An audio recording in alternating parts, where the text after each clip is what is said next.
नमस्कार। Welcome back to my channel librarians world. तो आज कई स्टूडेंट्स के रिक्वेस्ट पे कई मेरे चैनल पे मेरे पुरानी वीडियोस के ऊपर लिखते रहते हैं स्टूडेंट्स जिन्होंने पास कर लिया है BLIS MLIS, और जो BLIS कर रहे हैं तो वो डालते हैं कि इंटर्नशिप के बारे में वो थोड़ा कन्फ्यूजन में रहते हैं। तो उनके लिए एक वीडियो है कि कंफ्यूज ना हो, और ये जो इंटर्नशिप का कॉन्सेप्ट है बेसिकली वो ये है कि जब आप BLIS कर रहे हैं तो इंटर्नशिप, जिसको हम ट्रेनिंग पीरियड बोल सकते हैं, ये मैंडेटरी है। अभी आज के समय में जो इग्नू ने नया कोर्स लॉन्च करा है, इवन 230 है उसका, BLI 230 कोड है उसका इवन चेक कर लीजिए एक बार दोबारा से ढंग से। उसके अंडर में आपको BLIS में इंटर्नशिप मस्ट है, और वो किस लिए है, क्योंकि नेशनल एजुकेशन पॉलिसी 2020 में उसके हिसाब से इंटर्नशिप इसलिए ज़रूरी है क्योंकि आपको प्रैक्टिकल एक्सपोजर उस मिल जाता है।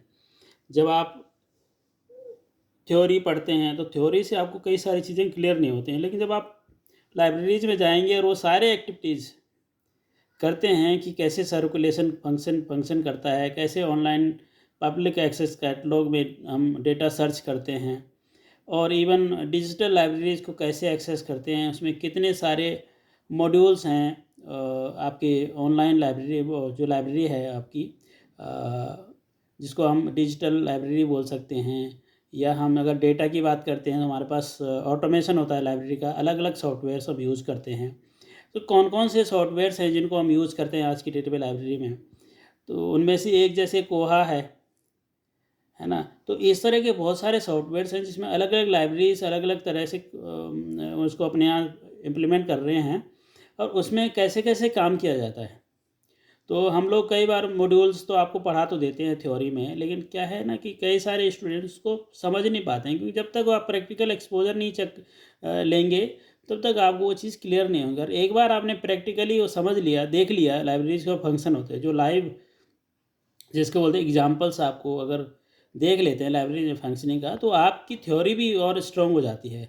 और फिर जब आप अप्लाई करते हैं आपके पास होने के बाद, उसके बाद आपको जो भी क्वेश्चन कोई सामने वाला करता है तो वो आपको पता है कि मेरे को आता है कई बार आपको, और इतना डिफ़िकल्ट नहीं है। जो ऑटोमेशन है बहुत सिंपल है, बस आपको उसके सारे जो जो ट्रेनिंग है उसको कंप्लीट करना पड़ेगा, जो उसका ड्यूरेशन है, और सीरियसली करना पड़ेगा। ये नहीं सोच के कि हम इग्नू से पढ़ रहे हैं, पार्ट टाइम है, कोई हमको बोलता नहीं है कि आपको कम्प्लीटली रेगुलर आना है, क्लास अटेंड करनी है, या जब ट्रेनिंग पे जाओ तो ट्रेनिंग में पूरा समय डिवोट करना पड़ता है, उसमें देना पड़ता है। क्योंकि कुछ लोग पार्ट टाइम समझ करके उसमें क्या है, अब कैजुअल अप्रोच रखते हैं। और जब आप कैजुअल अप्रोच रखते हैं तो उससे क्या होता है, आपको जॉब मिलने की कोई गारंटी नहीं होती है। गारंटी तो फिर भी नहीं होती, अगर बहुत सीरियसली भी पढ़ते हैं और उनको समझ में नहीं आएगा तो फिर भी कोई गारंटी नहीं है। लेकिन आप अपनी तरफ से बेस्ट एफर्ट्स जब करते हैं तो सामने वाला जो आपको हायर करने वाला होगा, जो मौका देना चाहता है आपको, वो आपकी विलिंगनेस को चेक कर लेता है कि आप रियल में जो है, अगर नहीं भी आता होगा तो आप उस चीज़ को सीख सकते हैं। और साथ में आपने ये सारे जो अपने आज की जो लाइब्रेरीज हैं वो इंफॉर्मेशन टेक्नोलॉजी बेस्ड है। ठीक है, आपकी जो जितनी भी एक्टिविटीज़ हैं, आप जब हम लाइब्रेरीज़ को मैनेज करते हैं तो मैनुअली के साथ साथ हम उसको एडवांस लेवल तक हम उसको जाते हैं। और लाइब्रेरी की आपको A to Z पता होना चाहिए, और उसके लिए आपको क्या करना पड़ता है, पढ़ाई करनी पड़ेगी सीरियसली, और ऑनलाइन जो प्रैक्टिकल एक्सपोजर है वो भी लेना पड़ेगा सीरियसली। तो दूसरा क्वेरी ये थी उनकी, भाई हम कहाँ जाएँ इंटर्नशिप करने के लिए।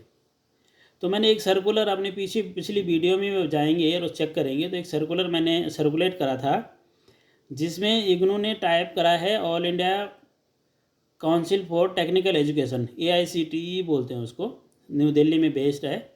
तो उनकी जितनी भी अफिलेशन, जो जितने भी कॉलेजेस हैं जिनकी AICTE से अफिलेशन है, मतलब इंजीनियरिंग कॉलेजेस जितने भी होंगे, तो वहाँ पे आप अपनी CV भेज सकते हैं फॉर इंटर्नशिप। ठीक है, तो उनमें से हो सकता है कई लोग आपको स्टाइपेंड भी ना दें, लेकिन आपको सीखने के लिए ज़रूर मिल सकता है।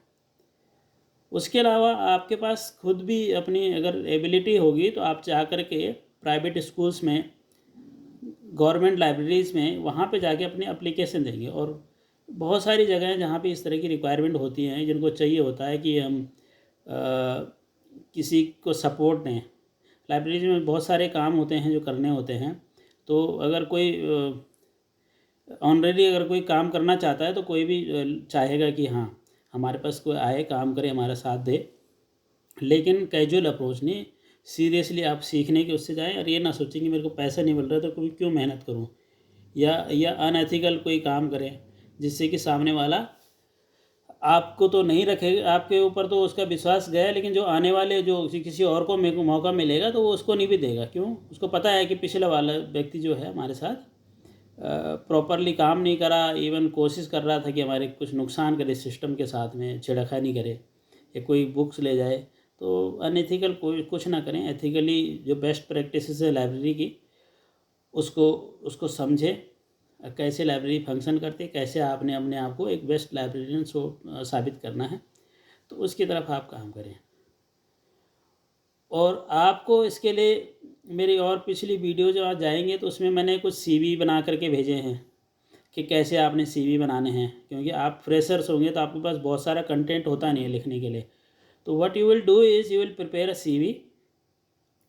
और आज के बाद जितने भी आप, अगर आज की इंटरनेट का ज़माना है तो आपको बहुत सारे लिंक आते हैं जो फ्री, जो आज की डेट पे वेबिनार होते हैं, कई सारी जगह पे लोग बुलाते हैं जिनमें कोई फीस नहीं होती है, तो आप उसको अटेंड करते रहा करें। तो वहाँ से एक तो आपको नॉलेज गेन करते हैं, साथ में आपको सर्टिफिकेशन भी मिलता है, तो वो आप मेंशन कर सकते हैं अपने सीवी में। और उससे क्या होगा, आपका सीवी में लिखने के लिए काफ़ी कुछ मटेरियल रहता है कि we have you have participated in some webinar, seminar, even library automation programs. So there are number of activities going on nowadays. So what you can do is you just go for the registration, register yourself, attend the program, and you will be benefited out of it. और उसके साथ साथ आपको क्या है, जहाँ पे आप अप्लाई करते हैं उनको भी समझ में आता है कि ये student is serious enough, intelligent enough to enroll him or her as a intern। तो ये मेरी एडवाइस है, और कोई क्वेरीज होंगी फिर दोबारा से मेरे क्वेश्चन में डालना, मैं I try to answer those queries. Best wishes to you, thank you.